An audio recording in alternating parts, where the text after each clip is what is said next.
लेकिन हर कोई आपकी तरह अनमोल होता जनाब सरफराज खान साहब।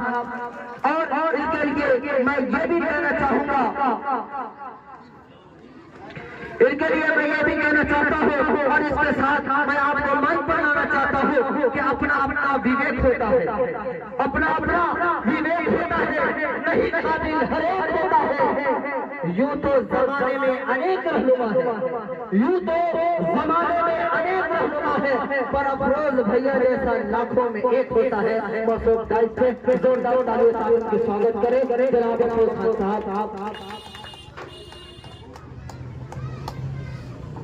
रंगोली प्रतियोगिता और मेहंदी प्रतियोगिता दोनों में फर्स्ट श्रेणी लाने वाले बच्चों से मैं कह रहा हूँ कि आप आए और आकर के हमारे माज़िद मेहमान मुकर्रम मेहमान आदरणीय जनाब अफरोज खान साहब के हाथ से अपने पुरस्कार को हासिल करें। जो जिनका नाम आया था और जिनको इज्जत दिया गया है, प्रथम श्रेणी लाए हैं, उनसे मैं कहता हूँ कि आपने उनको जरा सा रास्ता दे दे और आने का रास्ता उनके लिए छोड़ दे। जो बच्चे आना चाह रहे हैं, जो प्रथम श्रेणी हासिल किए हैं, आपसे मैं कहता हूँ आप स्टेज पर आए और हमारे माज़िद मेहमान के हाथ से आप अपना इनाम पुरस्कार हासिल करके जाए।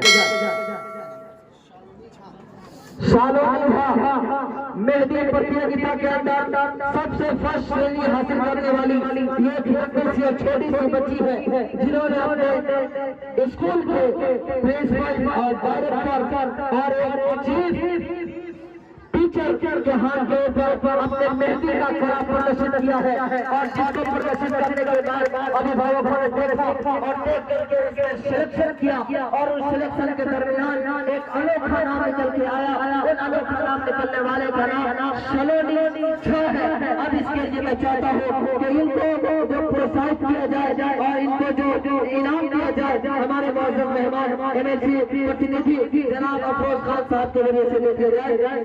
आइए सर।